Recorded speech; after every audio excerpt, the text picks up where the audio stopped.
નમસ્કાર મિત્રો, સ્વાગત છે તમારું એચએનજીયુ સ્ટડી પોઈન્ટ યુટ્યુબ ચેનલના એક નવા વિડીયોમાં. મિત્રો, ગુજરાત પોલીસ ભરતી બોર્ડ દ્વારા પોલીસ કોન્સ્ટેબલની લેખિત પરીક્ષાના એક દિવસ પહેલા ખૂબ જ અગત્યની પ્રેસ નોટ જે છે એ જાહેર કરવામાં આવી છે, જેના વિશેની વાત આપણે આજના આ વિડીયોની અંદર કરવાના છીએ.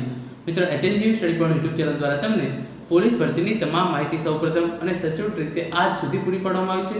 ભવિષ્યની અંદર જે નવી ભરતીની જાહેરાત થશે એની પણ તમામ માહિતી જે છે એ તમને HNGU study point YouTube channel દ્વારા જ પૂરી પાડવામાં આવશે.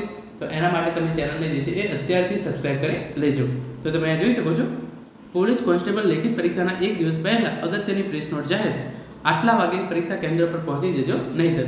તો જે છે એ આ પ્રેસ નોટ જાહેર કરવામાં આવી છે, એની અંદર તમામ ઉમેદવારો માટે ખૂબ જ અગત્યની સૂચનાઓ અને માહિતી જે છે એ આપવામાં આવેલી છે. તો સૌપ્રથમ તમે અહીંયા જોઈ લો, પ્રેસ નોટ તારીખ 13/6/2025 રોજ ગુજરાત પોલીસ ભરતી બોર્ડ દ્વારા જે છે એ જાહેર કરવામાં આવેલી છે, જેની અંદર સૌપ્રથમ કેટલા ઉમેદવારો જે છે એ પરીક્ષા આપશે એની ઇન્ફોર્મેશન જે છે એ આપવામાં આવેલી છે. ગુજરાત પોલીસ ભરતી બોર્ડ તરફથી 15/6/2025 રોજ લોકરક્ષક કેડરની 12,000 જેટલી વિવિધ જગ્યાઓ માટે લેખિત પરીક્ષાનું આયોજન કરેલ છે. જાન્યુઆરી-ફેબ્રુઆરી 2025 દરમિયાન યોજવામાં આવેલી શારીરિક કસોટીમાં 10,73,000 જેટલા ઉમેદવારો પૈકી લોકરક્ષક કેડરના ઉત્તીર્ણ થયેલ 2,47,803 ઉમેદવારોની આ લેખિત પરીક્ષા અમદાવાદ, સુરત, વડોદરા, રાજકોટ, ભાવનગર, આણંદ અને ગાંધીનગર ખાતેની કુલ 825 શાળાઓમાં સીસીટીવી નિગરાણી હેઠળ યોજવામાં આવનાર છે, જે માટેના કોલ લેટર 7/6/2025 રોજથી ડાઉનલોડ થવાનું શરૂ થઈ ગઈ છે.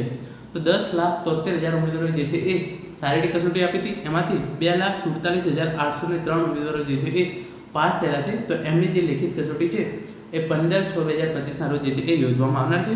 અમદાવાદ, સુરત, વડોદરા, રાજકોટ, ભાવનગર, આણંદ અને ગાંધીનગર કુલ 825 શાળાઓની અંદર આ 2.5 લાખ જેટલા ઉમેદવારો છે એમની જે છે એ પરીક્ષા લેવામાં આવનાર છે.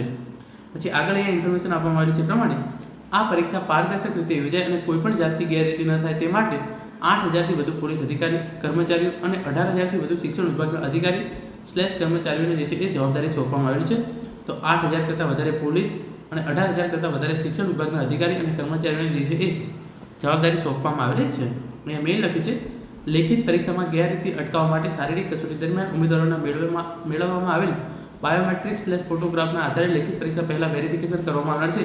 તેમજ પરીક્ષા સાહિત્ય માટે ઉપયોગમાં લેવાનાર તમામ વાહનોને જીપીએસ મારફતે ટ્રેક કરી રાજ્ય ભરતી કંટ્રોલ રૂમ કરાઈ ખાતેથી મોનિટરિંગ કરવામાં આવશે અને પોલીસ એક્સપોર્ટ જે છે એ રાખવામાં આવેલા છે. તો તમારે જે છે એ ફરજિયાત બાયોમેટ્રિક વેરિફિકેશન કરવાનું છે. તો એના માટે તમારે જે છે એ 7:30 વાગ્યા પહેલાં 7:30 વાગે જે છે એ તમારી એન્ટ્રી શરૂ થઈ જશે, તમારું ત્યાં બાયોમેટ્રિક થશે અને મોડામાં મોડા તમારે જે છે એ 8:30 પહેલાં જે છે એ પરીક્ષા કેન્દ્ર પર પહોંચી જવાનું છે. 8:30 પછી 8:31 થઈ જશે તો પણ તમને કોઈ પણ સંજોગોની અંદર પરીક્ષા કેન્દ્ર પર જે છે એ પ્રવેશ આપવામાં આવશે નહીં. અને હવે અગત્યની માહિતી લખી છે એ પ્રમાણે આ પરીક્ષા વિશે. તો 7/2/2024 જે જાહેરાત ક્રમાંક હતી એ પ્રમાણે જે છે એ પરીક્ષા OMR પદ્ધતિમાં હશે. કુલ તમારા 200 પ્રશ્નો રહેશે, 200 ગુણ હશે. એના માટે તમને જે છે એ 3 કલાકનો સમય આપવામાં આવશે. 9:30 થી 12:30 એમ 3 કલાક સુધી તમારું જે છે એ પોલીસ કોન્સ્ટેબલનું પેપર ચાલશે, જેમાં પાર્ટ A ની અંદર 80 પ્રશ્નો રહેશે અને 80 ગુણ રહેશે. પાર્ટ B ની અંદર 120 પ્રશ્નો અને 120 ગુણ રહેશે. OMR તમારી જે છે એ 200 માર્ક્સની હશે, જેની અંદર તમારે જે 1 થી 80 નંબરના પ્રશ્નો છે એ પાર્ટ A ના ટીક કરવાના છે એની અંદર, અને 81 થી જે 200 નંબરના જે ક્વેશ્ચન છે એક જ OMR ની અંદર તમારે જે છે એ પાર્ટ B ના જે છે એ તમારે ચેક કરવાના, ત્યાં પૂરવાના જે છે એ રહેશે. પરીક્ષામાં ઉત્તીર્ણ થવા માટે પાર્ટ A અને પાર્ટ B બંનેમાં અલગ અલગ 40% ગુણ જે છે એ મેળવવાના રહેશે. એટલે કે પાર્ટ A 80 છે, એમાંથી તમારે 40% એટલે 8 ચોક 32 માર્ક્સ અને 120 માર્ક્સ છે. તો અહીંયા એના 40% એટલે 12 ચોક 48. તો તમારે 48 માર્ક્સ પાર્ટ B ની અંદર અને 32 માર્ક્સ જે છે એ પાર્ટ A ની અંદર લાવવા કમ્પલસરી છે.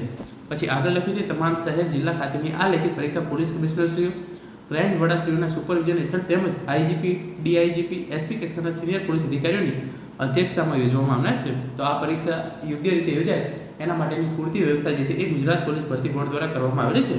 અને હવે આ સૂચનાઓ જે છે એ ફક્ત ને ફક્ત ઉમેદવારો માટે છે.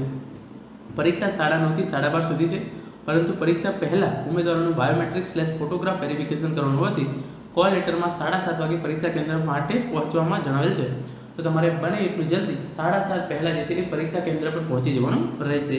છેલ્લો ટાઈમ જે છે એ 8:30 છે, પરંતુ તમારે ટ્રાય કરવાનું છે કે 7:30 થી 8:30 વચ્ચે તમે બની શકે એટલું જલ્દી જે છે એ પરીક્ષા કેન્દ્ર પર પહોંચી જાઓ, જેથી ઉમેદવારો સમયસર પરીક્ષા કેન્દ્ર ખાતે પહોંચી જાય તે હિતાવહ છે.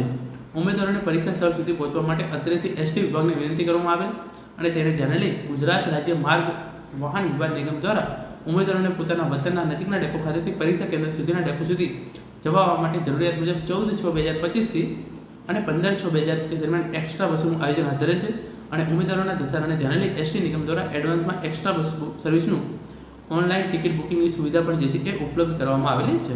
તો તમે જે છે એ આજે 14 તારીખ છે તો તમારે નજીકના ડેપોની અંદર જઈ અથવા તો જીએસઆરટીસીની ઓફલાઈન જે છે એ ઓનલાઈન વેબસાઇટ છે અને એપ છે એમાં જઈ અને તમારે જે છે એ બુકિંગ કરી લેવાનું છે. જો તમારું પરીક્ષા કેન્દ્ર તમારા વતનથી બહુ દૂર હોય તો તમારે આજ સાંજ સુધીમાં પરીક્ષા કેન્દ્ર પર જે છે એ ચોક્કસથી પહોંચી જવું જોઈએ. તો આ રીતે જે છે એ તમે જે આ નવી પ્રેસ નોટ જાહેર કરવામાં આવી છે એના વિશેની આ તમામ માહિતી હતી. તમામ વિદ્યાર્થીઓને અને ઉમેદવારોને જે છે એ પરીક્ષાઓ માટે ખૂબ ખૂબ શુભેચ્છાઓ. તમે સારી રીતે પરીક્ષા આપી અને પોલીસ કોન્સ્ટેબલ બનવું એવી જે છે એ HNG સ્ટડી પોઈન્ટની હાર્દિક શુભકામનાઓ તમારા સાથે છે. Thank you so much for watching.